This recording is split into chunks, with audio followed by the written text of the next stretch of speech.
Hi, everyone. Here we are. Yes, we're on Heart and Soul Connected. I'm in the pilot seat because I get to ask Aley questions for the Akashic Record Masters. And this is Explore the Akash because, I mean, who doesn't want to? Yeah, they have all the answers. We don't have any. We have the answers. And our topic today is going to be very interesting and something I find these questions very mind-bending and something that we don't often think about because it's about death and the afterlife. But really, you don't really die. That's right. That's absolutely right. There's no such thing as death because we continue no matter what forms we come down into or whatever we're doing. So it's quite interesting. And I just want to say thank you for everyone for coming in. And I know the announcements go out a little bit late, but Sonia, nice to see you. Carmen Karen, Luana Bailey, Hibiscus Healing, that's Sarah. And Mona Lee, good to see you. Viviani. And I'm sure more will come in. And as they do, welcome for those who are watching now and those who will watch in the future. Aley. And welcome back to Val because you've been away and I've missed you. I have been away. And I'm relaxed and I'm still in vacation mode brain-wise. But stay with it. Yeah. So I just want to say, this is a very beautiful thing to go into the records, and the space is so magnificent and really sacred in terms of the connection and what you get, and that it is not a judgmental space, that it is a powerful receptorial. I'm going to make up a new word for facts and information, things that have happened and in the future, now, in the past, it's all in there. No matter what it is, it's recorded. And let's go explore. Aley, are you ready? I'm ready. Yeah. Thank you. So without further, and everyone, if you want to put universal questions in about the death and the afterlife, questions you may have to ask the Akashic Record Masters, nothing personal. We will look at those and possibly read on them. So go ahead and do that. And our first question for the Akashic Record Masters is, what is death truly from the perspective of the Akashic Records?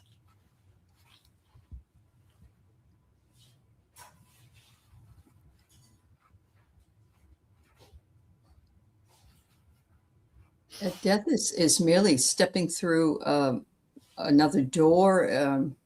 One might say it's a different dimension. However, it's so much part of the past, present, future paradigm that it's so much closer than we think it is. And when we say that our loved ones are with us, I mean, they're with us. They're right here. They're available to you with just a thought. But the key component of this is that we go where we believe we'll go. And we create that, just like we do on Earth with creating our reality here on Earth by our thoughts and our intentions. Pretty much that's exactly what happens when we walk into that new side of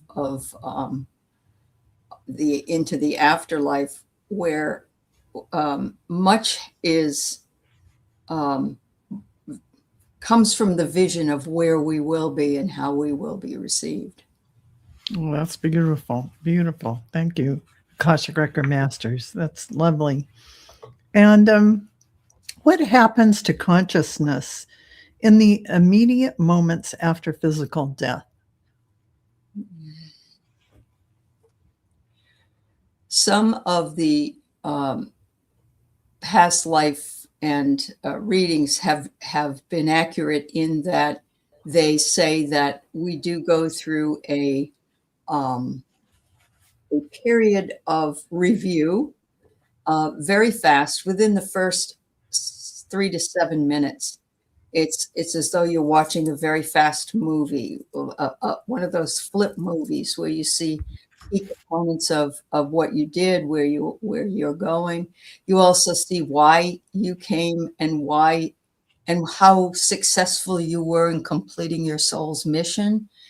And there is consciousness within the brain activity in the body for this period of time.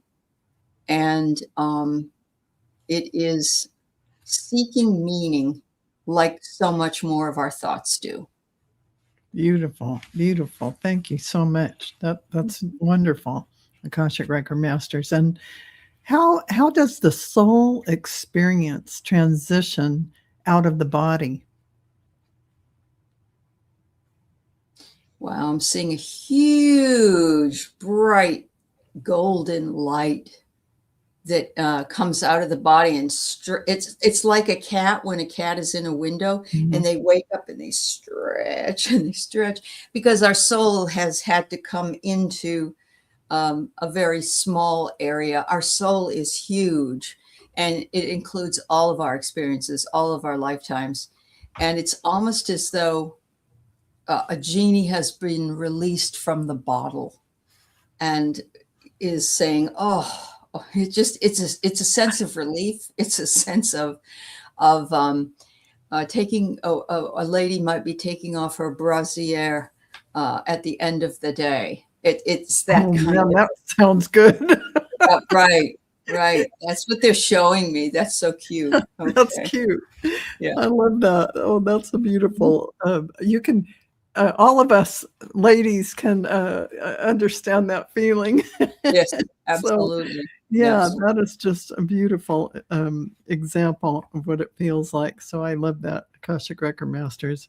And what determines how peaceful, disoriented, or aware a person may feel after death? Um, there are some instances where um, peace is immediate for some who are expecting it, or who have been here many times and have recollected those crossovers. There Mhm. are other people, especially younger people or people who have no idea what there's some fear involved and they don't know they're dead. Um, they um, they don't know they've moved into a different.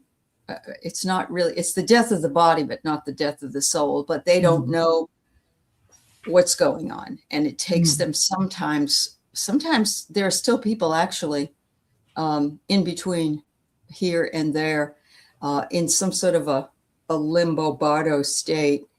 Um, but they put themselves there through denial in some way. Mhm. So I think that most people who understand the transition between soul energy as life energy in the body and soul energy as life energy that exists outside of the body, they're more adaptable and amenable.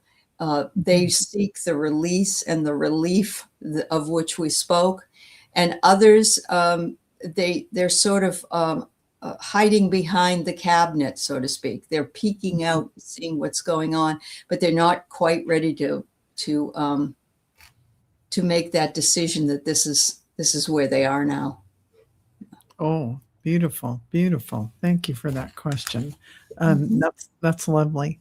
And Mona Lee has a question related to what happens during death and dying for the Akashic records. What is the root cause of fear or anxiety? Because some people are very afraid of dying, and all of that um, Mhm. kind of thing can come up for Can come people. up. Yeah. Um, there are a number of different reasons why people do this, why they fear this. One of the biggest reasons is that they don't understand how the process works or could ever be any different from what they've been told by organized religion. And they hold and harbor guilt and shame for things that they have done when they were on the earth. And that judgment, the judgment of the self soul or the oversoul of ourselves, it can be harsher than any judgment that any angelic force or God force on the other side. There is no judgment from them. They know that each of these lifetimes were experiences for you to learn and grow from. The fear comes in when there is dogma that has been attached to the death experience, and thinking that, you know, what if I'm not really dead and they bury me or they burn me or whatever it is that they're doing, which is a fear that is rooted in past experience. So there are people that have actually had situations where they were buried and they weren't dead and things like that. But, you know, knowing that you have the free will always, even in death, your soul has the free will. It is much easier for many of us once we get there to say, oh, this is kind of cool. Let's do some exploring. Like when you're in a new area of the world and you want to see what's around you and take your time. So, oh, beautiful. Thank you for that, Akashic Record Master. That's a beautiful view of that. And Mona Lee's saying, I'm a old hospice nurse, and we can medicate, but a lot of the people experience that kind of fear of the unknown, I think. and there are a lot of people. Yeah. As a matter of fact, the Akashic Records say churches are full of people who had no belief system, or they walked away from their belief system. And when they get older and realize that they're close to death, they rush back to the church and they're, it's true. Yeah. So there's that. And if you're dealing with that in a hospice situation, if you're alone or just with hospice workers, there's some trepidation. But many times they do see people that are there waiting for them, I would imagine, as well. Yeah. I mean, thank you so much. That really gives us a window into all of that. And this is related, and I know you touched on this, Akashic Record Masters, but do all souls experience an afterlife review? And what is the purpose of that review? All souls do progress to an afterlife review. And the afterlife review is not mandated or led by anyone from the other side. They'll be there with you. They can stand with you, but they don't stand in judgment. And one of the things that we are told in religious dogma is that we will be judged, and we better do this, we better do that. The thing is, we judge ourselves. And if you already know here on the earth, the worst kind of judgment is the judgment of ourself. So moving into that, it's all a lesson. It's all progression into knowing everything you need to know throughout the lifetimes. So yes, you will have one. And you will also have the ability to glean why you were here, what you did, you know, your part on the earth. Some of it may not be pretty, but it's still your own judgment that is used at this time. Oh, beautiful. Thank you, Akashic Record Masters. And this touches on that. What matters most in a life review from the soul's perspective? What matters the very most is the love you give while you're on the earth. It's not the love you get. It's not grand deeds. It is showing compassion and empathy and love and kindness to your fellow man and fellow animals and so on. And love is the highest form of giving that you can do, even though at times you may not be able to be as loving and giving as another time. If it's your focus, and that's seems to be a lot of the focus of many people coming back here. They want to come back with those they love. This is easily attained and seen. And also, it provides you the overview of things that may not have been in your purview when you made the contract, and allows you to say, next time I'm going to try doing it this way, so that you know where you're going in your next incarnation. Beautiful, beautiful. Thank you, Akashic Record Masters. And how does the Akashic field describe heaven, the afterlife realms, or the spirit world?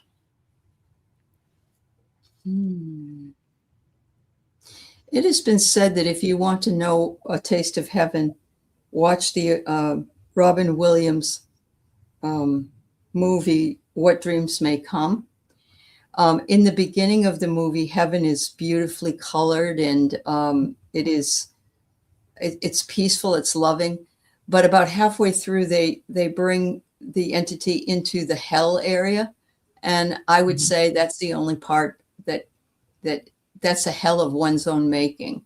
So I don't believe that the Akashic Records want us to believe that. This is why understanding what your beliefs are before you pass on will bring you to that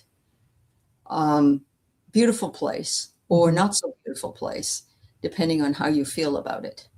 Beautiful, beautiful. That makes perfect sense. Thank you, Akashic Record Masters. And are there different levels or dimensions of the afterlife, and how are they experienced? Just like on Earth, there are different vibrations of 3D reality, 4D reality, 5D reality. There are also those things in heaven. You can choose what it is you'd like to learn about. You learn faster on the Earth than you do in this beautiful place. However, you can make a choice to sort of sit in on a class in this type of topic. A lot of people who went through really, really horrendous lifetimes of war and famine and Holocaust and death and destruction often choose a very light class, so to speak, to work with. And we think that if we were looking at it, it would last maybe 2 or 3 months, but it could be for them 20 to 30 years. Wow. Because heaven's got there's no time there, but it's all simultaneous. Yeah. That's beautiful. And so how do souls heal, rest, or recalibrate between incarnations?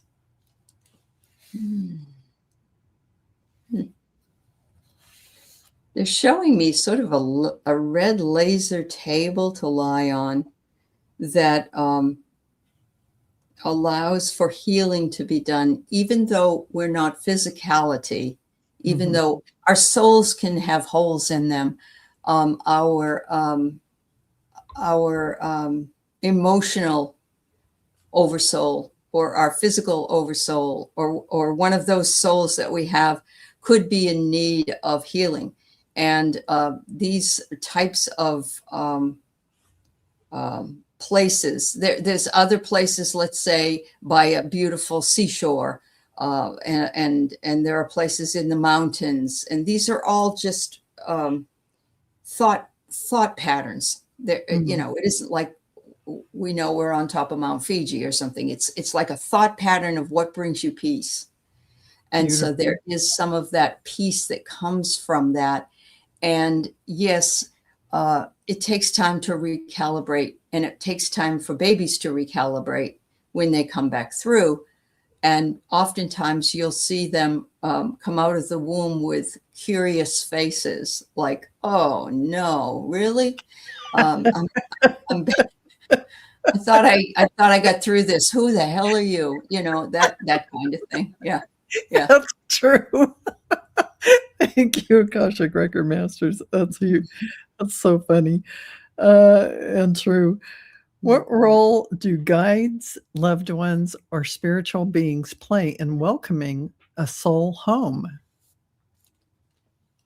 because they know pretty much what's going on in your life, and that your imminent demise period of time.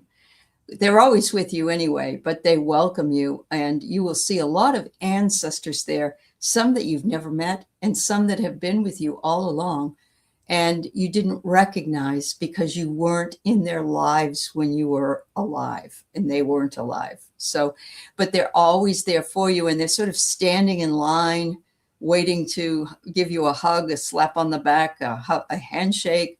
As you move through this group of beautiful souls waiting for you, you also will see those animals that were very important to you, that have been sitting and waiting for you.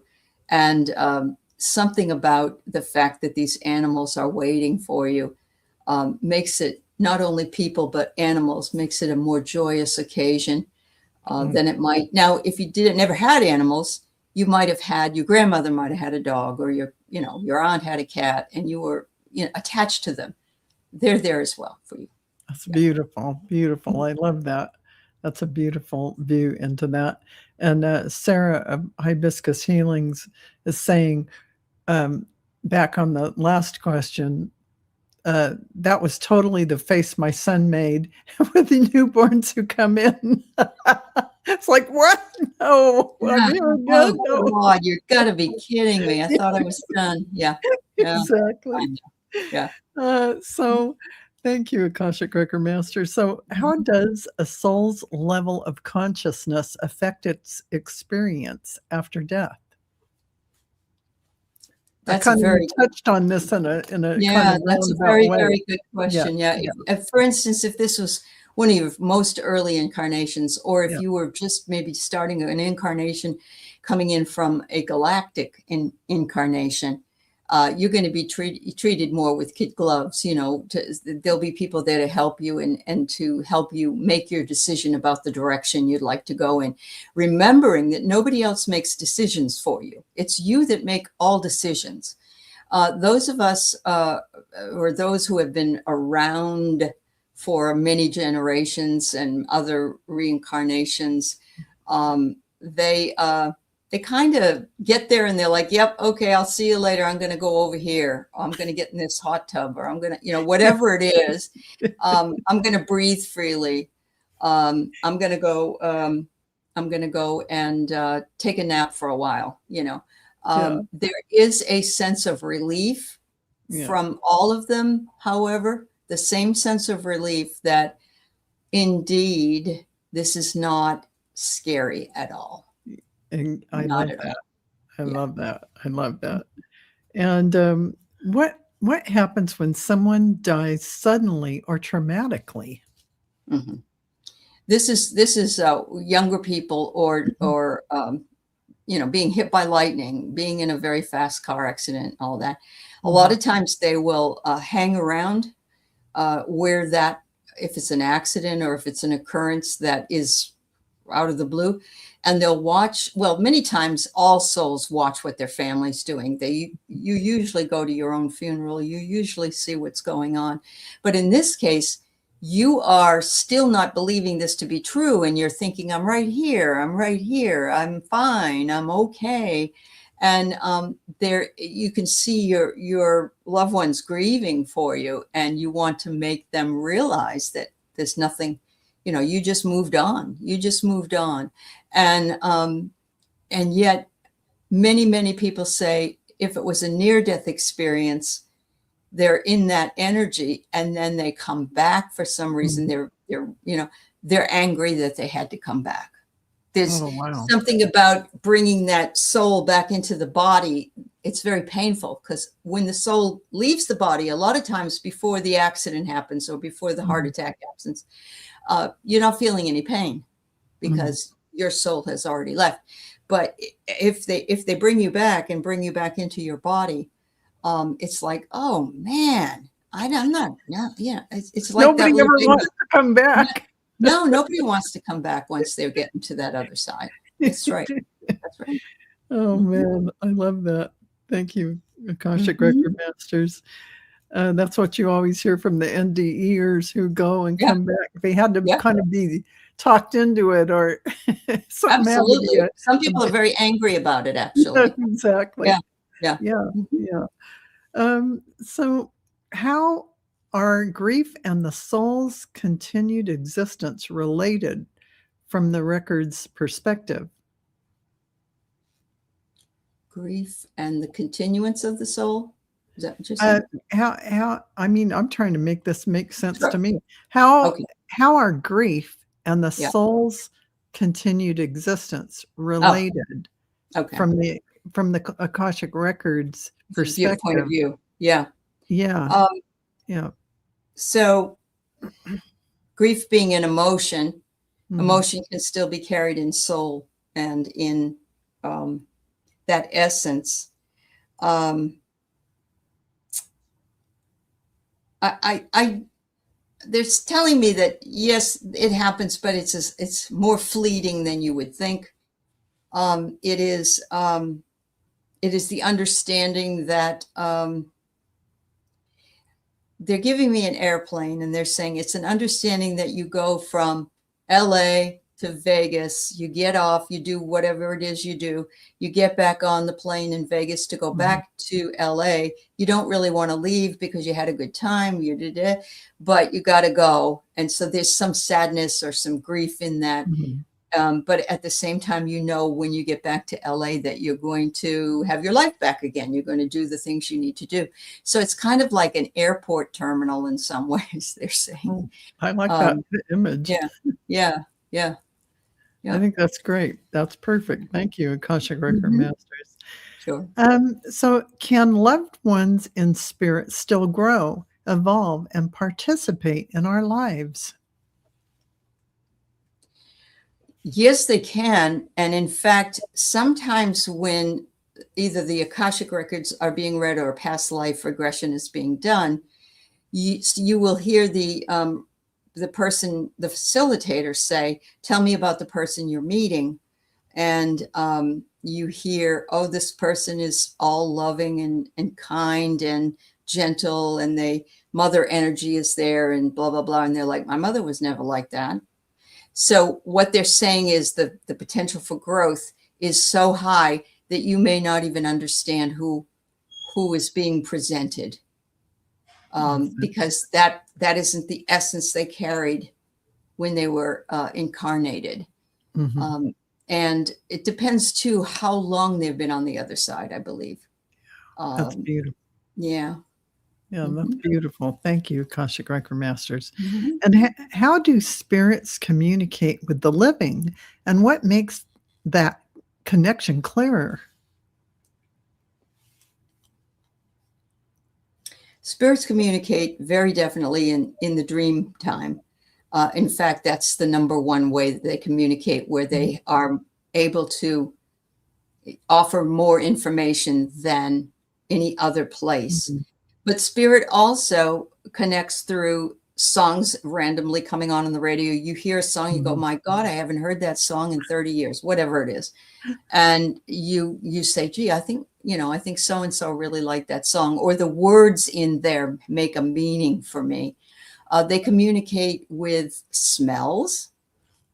Some people have a smoky smell. Some people have um, I won't say alcoholic, but let's say, maybe a vodka smell or a beer smell. And Mhm, all of these things are how elevated our own clairs are, in order to, so they know what works for you in your clairs. They mhm, also know when you've elevated your clairs so that you can hear, see, smell, taste, and they bring those things into your purview once you know that.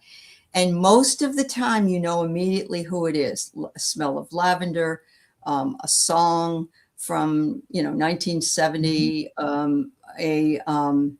a situation, finding a picture, just randomly looking through a drawer and finding a picture. All of those things are all ways to communicate. I love that. Thank you so much. That's beautiful. Um, and what is the Akashic perspective on unfinished business after death?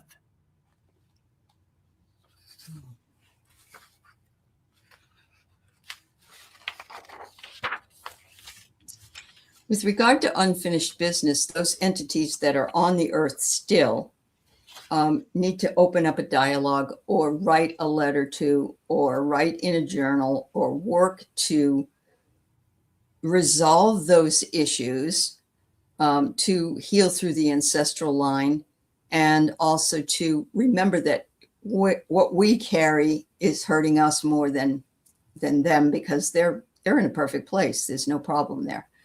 The other side, with regard to those issues, you get a lot of people who come through to apologize. They say they realize now, looking back on it, that they were cruel, or they should have done this, or they should have done that. But they do not usually suffer from it anymore. They just know, well, this is the way it was. I screwed up, and I learned from that. So hopefully next time when I bring myself back to the earth or wherever else I go, that I don't make people suffer with that issue ever again. Yeah, that's beautiful. Thank you, Akashic Record Masters. And Maria feels grateful, says, I've said that about some people, that we may not recognize them. Life's traumas and their ideas of how to survive covered up their pure soul. True. So, yeah, when That's you're very connecting yeah. to the other side. Yeah, that's beautiful. And Anya says, going back a question or two, the movie After Death by Angel Productions was quite an eye-opener about the different experiences people of coming back from NDEs. Some were quite angry and remained somewhat sad. Yeah. When you've been in nirvana and the samadhi and bliss and connectedness, and you have to go back to the feeling of disconnect. Yeah. Right. The entity Daniel Brinkley was hit by lightning well on a phone, and actually his heart was really badly hurt, and he actually had 2 more lightning strikes, which is something that it's like there's something there that he didn't learn, and so they made him come back, and a lot of pain he went through to learn that lesson. Yeah, for sure. Thank you for that, Akashic Record Masters. And how do the records describe ghosts, earthbound spirits, or lingering consciousness? I know we touched on this a little bit, but yeah.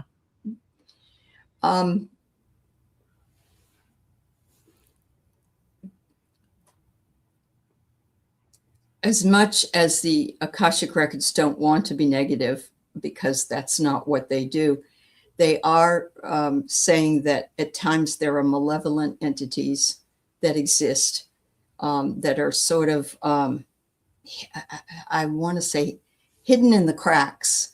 Some of those show up as ghosts that won't go, they create a drama because they didn't get what they wanted when they were on the earth. And so they haven't left, and they want to be recognized. A lot of that happens in housing that particular ghosts settle into. It's like, it's my house, you can't live here.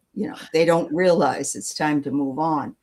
Others are just really sweet and kind, and they're kind of curious.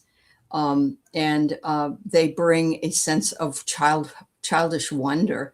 Many of them thinking, wow, look at how far the humanity has come from the time that I was living and walking the earth. So there are various ways that this can be done. If you're feeling any kind of negativity or negative entity, you can ask it to leave. You can bring in the big guns, so to speak, if you need it. But it's important to remember that whatever you believe expands. And so if you're fearful of this entity, you're going to get more fear around that whole thing. So it's much better for you to release, or find a way to release that, and tell them that they need to go. This is where you are now, and they need to go. And show your strength. Yeah. That's beautiful. Beautiful. Good advice. Thank you so much, Akashic Record Masters. And What helps a soul fully cross over if it has become attached to the earthly plane?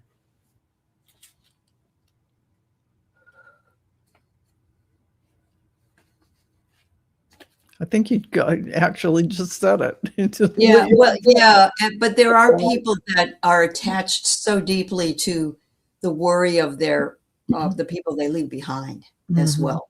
Yeah. And if it hasn't really resolved itself, if the person being left behind hasn't sort of spoken to the idea or said something about it's okay, I'm going to be fine, you move on. I know you're always with, if you're giving sort of a permission, people think that's, some people think that's very cruel to do that. It's like, yeah, Mhm. hurry up and leave. That is not the energy. It's, I love you. Thank you for being who you were and are. And if it's your turn and I'm not going to hold you to myself. It's time for you to fly.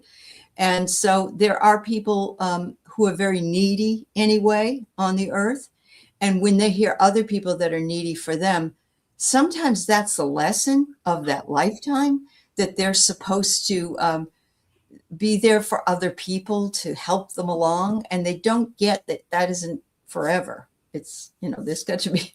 So once they can reconcile to the fact that it's my time to move on, Mhm. then they can do that, except in those other cases at times. Yeah. Yeah, definitely. And, how should we understand reincarnation in relationship to the afterlife state? Um, most entities, most souls agree that reincarnation is effective for them to grow, and it's a faster learning curve than to sit there and watch or to do whatever it Mhm. is that you're doing.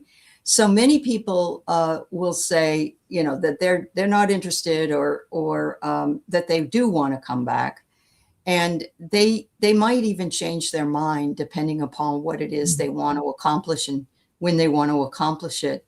But there is no demand for reincarnating individuals. And in fact, some individuals come through reincarnated, and they say you choose your family, you choose your condition, you choose your lesson.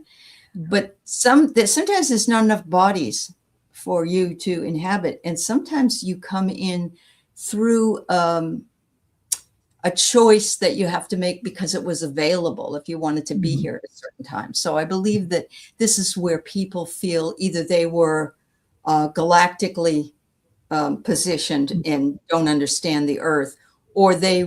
they didn't really come in with a family. They always felt, well, I don't really feel like I fit into this family. So Yeah. there's that. Yeah. Yeah. That's Mhm. beautiful, beautiful. Thank you for answering Mhm. that, Akashic Record Masters. Yeah. And, you know, just to, let's just go to this one. This is very interesting to me. What is the difference between personality memory and soul memory after death? The personality memory versus the soul memory. Mhm.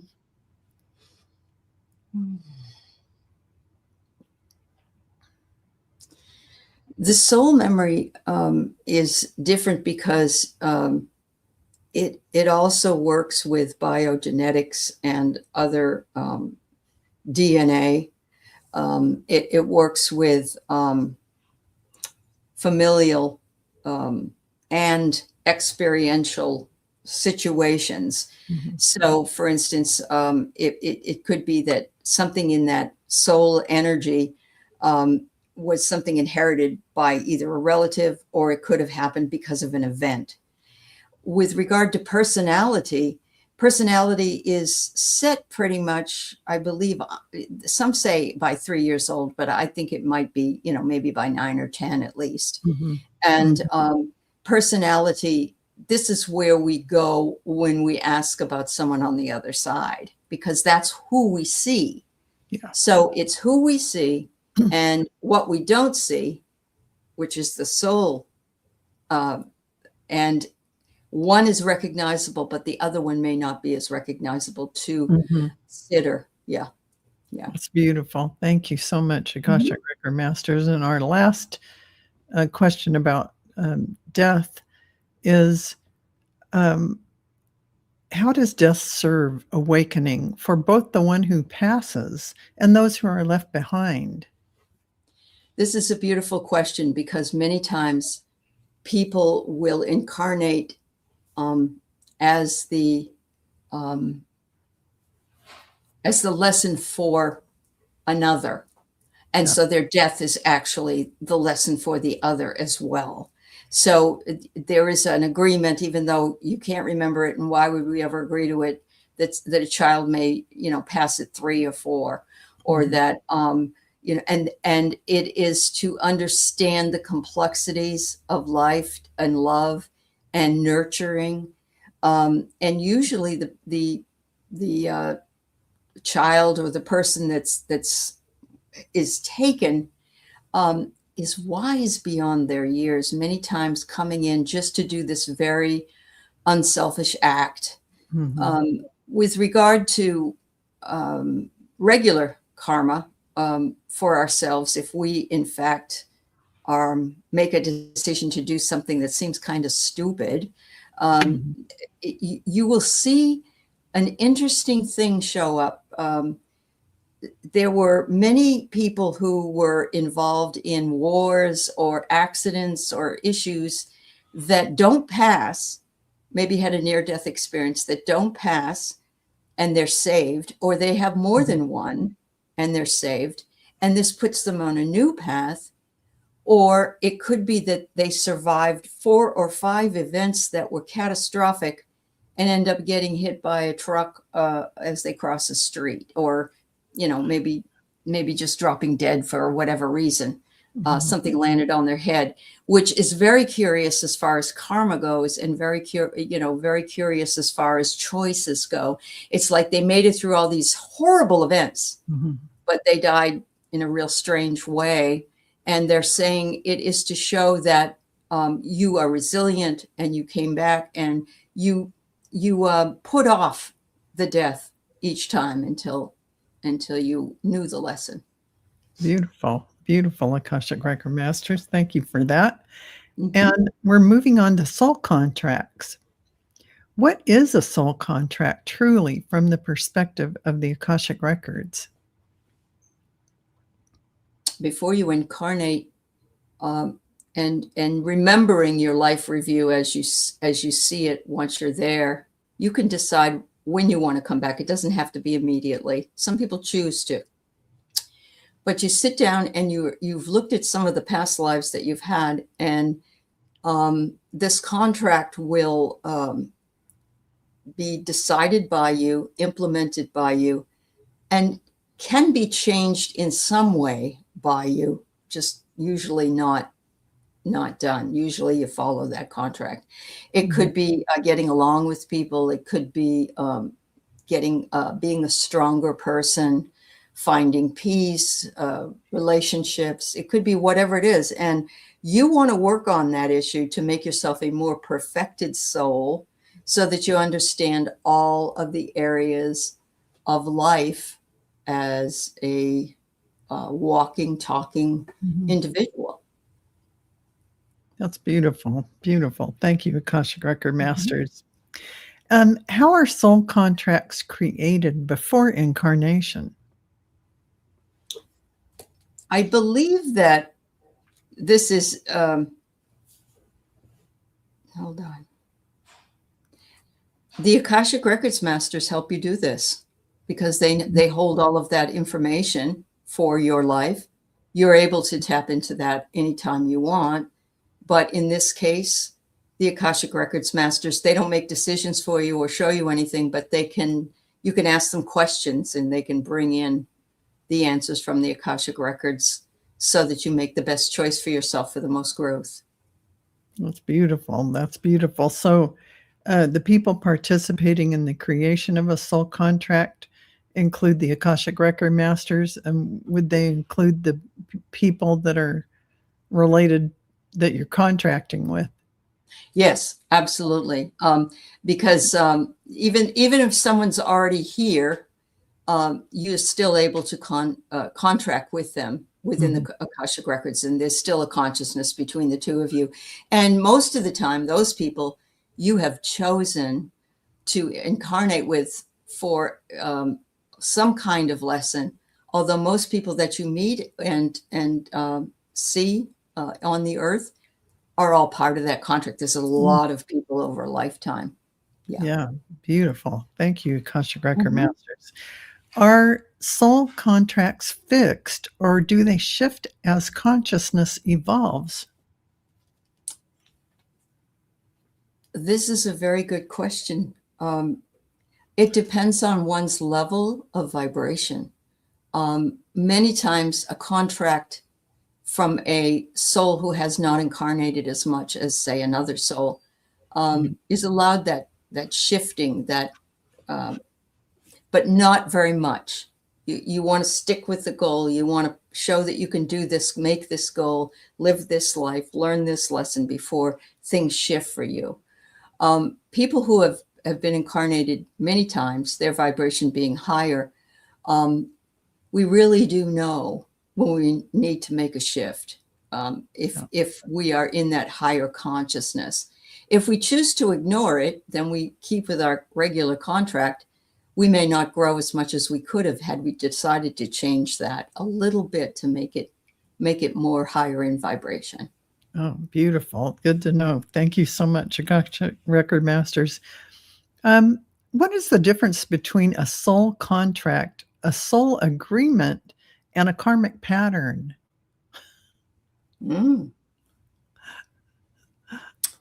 Okay, so we talked a little bit about the soul contract. So let's talk about the soul agreement. The soul agreement. The soul agreement seems to validate different exit points, we choose a certain amount. It doesn't even mean the day. It just means once this lesson is learned, perhaps I'll be ready to go. But then you get to that point and it doesn't happen, and so you continue on. The karmic patterns, they need to be sort of flushed out. They're saying these things need to be flushed out of us, but we need to be aware of what they are. And they're saying that's why the Akashic Records readings that people go through to find out what those karmic patterns are, to help them grow in the next lifetime or this current lifetime, are so important. Beautiful, beautiful, Akashic Record Masters. That puts a lot of light on that. And why do souls agree to difficult relationships or painful life experiences?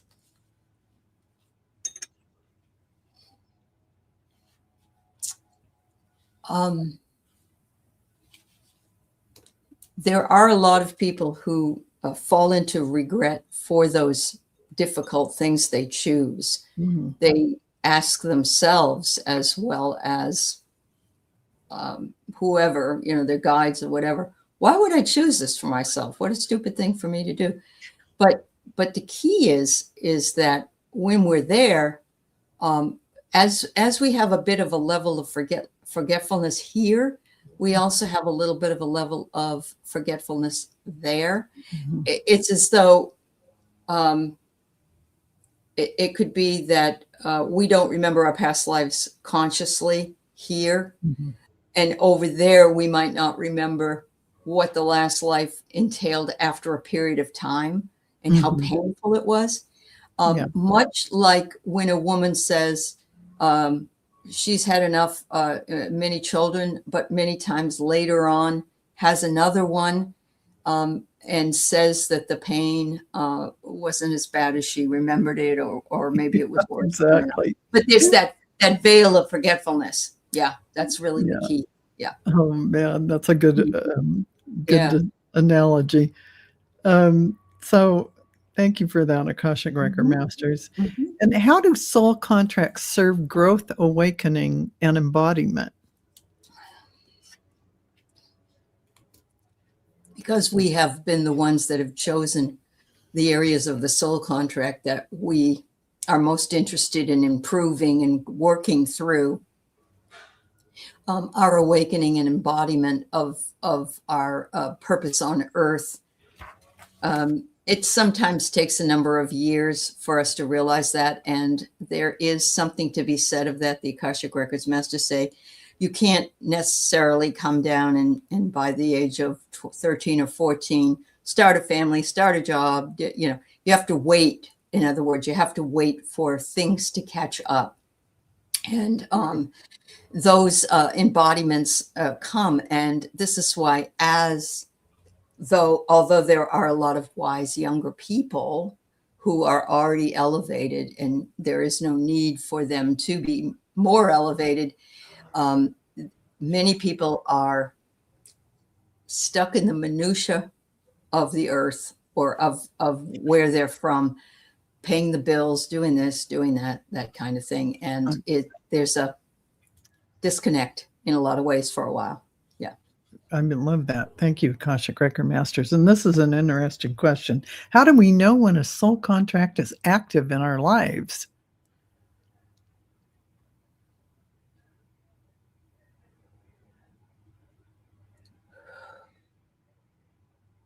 There is an experience that many of us feel which is called an epiphany or an aha moment. Many times we this is received. The message is received when we're not seeking it. In other words, we thought of it, but it's kind of like, okay, I'm not really thinking about it. So there's a lot to be said about going with the flow and about allowing things to happen.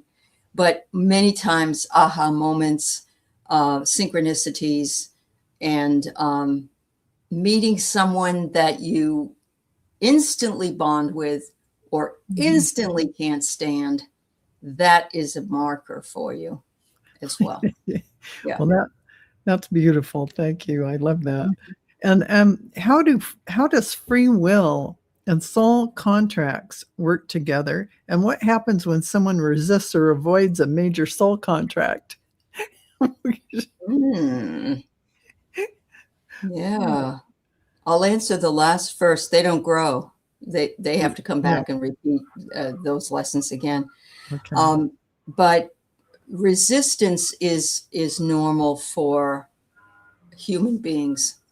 Procrastination is a form of resistance, and knowing what we need to do but not doing it is a pushback to our own decisions that we made as souls of what we want to do. But then we get here and we're on a tough mission. Some people need to sit that out for a while, but they can always come back to it if necessary. I love that, Akashic Record Masters. Thank you. So how do soul contracts relate to career, purpose, and service in the world? I think you hit on that a little bit. And what role does divine timing and orchestration play in activating a soul contract? Right. So your purpose in the world, and how does divine orchestration play in all of that timing and things going on? Many times as children, since we are closer to the veil and we can see people, see things, we come to the realization that what do you want to be when you grow up type thing. Yeah. And many of us are seeded with different things that we think we'd like to do when the time comes. That comes from purpose. That comes from past lives that you may or may not have done that very thing, and you liked it, you want to expand it. As we get older, we start to see possibility, and that possibility brings us curiosity, and that curiosity might bring us something new that we hadn't thought of before, but that's all the divine timing. So it could be that this is what you thought you were going to do. This is what you ended up doing. But then as you get older, you may come back to the idea of doing what it was when you were younger, but you had that period of time in the middle where you could choose what it was that you wanted to do. with your with the and it's all free will. It's all free will. You picked this, you did that. And with regard to the work you do, or finding your purpose, trust your gut. You will know when you hear it. Yeah. And this is an interesting one too. Thank you, Akashic Record Masters. How do soul contracts connect across multiple lifetimes?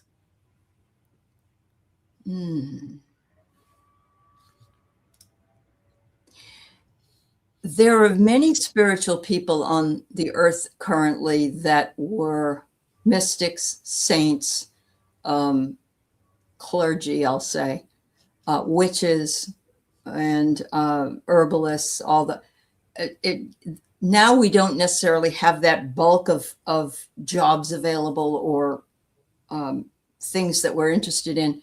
But we always seem to come back to that which brought us the most joy, or that we were the most interested in. And that's why there's so many volunteers that have come back now in order to help other people. There's a component of love and helping other people that bring us into service. It doesn't have to be huge. It doesn't matter if you are a crossing guard. You're the one that helps the children across the street. All these things are acts of love and healing, and can be brought together from other lifetimes. And when Akashic Records readings are done, many people say that something resonates that was from that lifetime, that they understand more now from this lifetime that they're interested in. That's beautiful. That's beautiful. And actually, that is our last question for this show. Wow. And thank you, Aley, and the Akashic Record Masters, for this beautiful session of Explore the Akash, and some wonderful, wonderful answers that we got to the life's deeper questions that we always wanted to know about. And so, thank you. It's my pleasure. And everyone who came in, after we started. Thank you all for being here. Yeah, thank you so much. And thank you for your insightful questions and comments that you made in the chat. Very appreciated. And very much so. And next in 2 weeks, we'll be back on Val's channel, and I'll be asking her questions that her Akashic Records Masters will read for us. And we always appreciate universal questions from the chat on the topics. Absolutely. It makes it fun. And so thank you, everyone. We'll see you in 2 weeks. That's right. By the way, Val is offering an Akashic Records class. Yes. This Saturday. Yes. What is it, a couple hours? Yeah, it's about 2.5 hours. Okay. Yeah. It's very reasonably priced, and it's a lot of fun. So go over to dragonflycrystals.store if you're interested in knowing more about it. And I hope we see you there. Yeah. Thank you. I appreciate you, everybody. That. Yeah. Thank you. Yeah. Bye-bye.